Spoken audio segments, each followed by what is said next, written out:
This is 643 Sports. I am co-host Ted Conley, along again with Ryan Shaver. This is our second week doing college football picks against the spread. Week 8 college football NFL action, college football action. I went 1-4 last week. Ryan went 2-3 his last week, so we're going to bounce back. We're going to give you a couple primetime games, a wild card pick, a upset special where the underdogs went outright, and then our lock of the week. So I'll pass over to Ryan to start off with the big game in Happy Valley. Yeah, Goose, absolutely. So Michigan at Penn State. Penn State is giving 9.5 points. This is the first ranked opponent that Penn State's played all season in a relatively weak schedule thus far. Michigan, if they can run the ball effectively, I see them winning in an ugly football game. I'm not going to go ahead and call them an outright victory, but I definitely see them covering the spread at -9.5 in a sloppy football game, 17-13. Yeah, I agree. I'm taking Michigan all the way on that one for the same exact reasons you said, sloppy. But I'm going to say don't be surprised if Michigan wins it outright.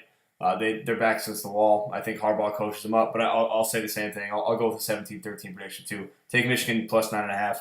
Other big game in South Bend, USC at Notre Dame. The line is 3.5. I'm with the Fighting Irish. They had that 1-point loss at home against Georgia. Georgia's proven to be a top 5 team. They beat Michigan State on the road by 20. Michigan State beat Michigan. Michigan State looks like a pretty decent team, so I think it's a big win for them. They've also blown out anybody else they've played, whereas USC, I think, to me anyways, they've struggled in their wins. And obviously they lost to Washington State on the road, which is a tough thing, but then Washington State then got blown up by Cal by 34. So how good is USC? I don't know. I think they're a little overranked at 11. I think Notre Dame's a little underranked at 13. So give me the Fighting Irish -3.5. Where are you at on that one, Ryan? I'm going to go the other direction. I like USC getting the points on the road. I'm going to give it to better quarterback play. I think Sam Darnold steps up, limits turnovers, gets the ball moving up and down the field, and USC wins on the road.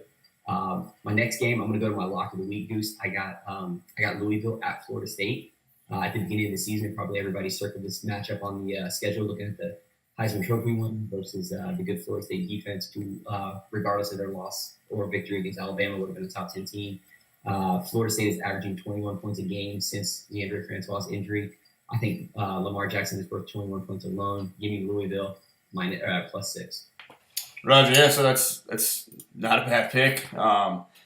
I'm with you, man. So, but the upset special I got is the Longhorns, Texas at home. They're +7 at home against Oklahoma State. Oklahoma State, great offense. They've looked pretty good outside of that loss against TCU. I think they maybe sleep a little bit on a 3-3 Texas team who seems to be finally coming in their own in the Tom Herman era. It's a big win for Tom Herman. Big win for the program in general. I say hook 'em horns. Texas wins the game outright at home against Oklahoma State. Really killing the Big 12's playoff hopes. TCU or die for the Big 12. Other than that, we got a wild card game, so it's a game that me or Ryan just picked out randomly. I'm going to go with Syracuse at Miami. Give me Syracuse plus 17.5. When the line started, it was plus 13, which I would have been all over Miami -13. I think that was a knee-jerk reaction to the Clemson game where Syracuse got that big W. But 17.5 is too much. Syracuse is not that bad. Miami's not that good, even though it's in Coral Gables. I think the score ends up being like 30-20, maybe 31-20 Miami. So give me Syracuse to cover those points.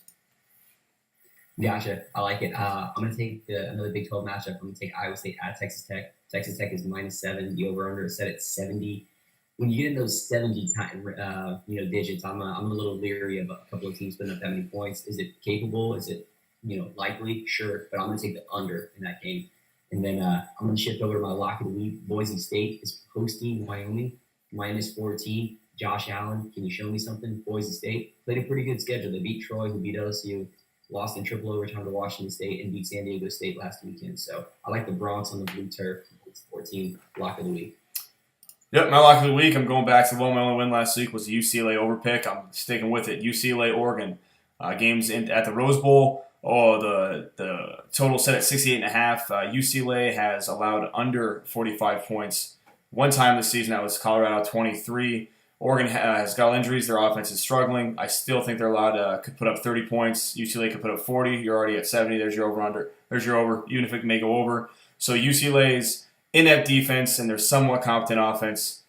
And Oregon, they're dead bodies, but they could score 28. So give me the over. UCLA, Oregon 68.5. That's what we got. So to recap, give me Michigan minus 9.5. Michigan plus 9.5. Notre Dame minus 3.5. Syracuse plus 17.5. Texas Longhorns win outright at home against Oklahoma State. And UCLA versus Oregon, get the over 68.5. Yeah, man. So I agree with you on Michigan. I'm going to take Michigan in the points. I'm going to take USC and the points, although I believe they win outright. Give me Louisville, my upset special, +6 at Florida State. The over-under, I like the under, Iowa State and Texas Tech at 70. And my lock of the week, Boise State covers 14 points versus Wyoming.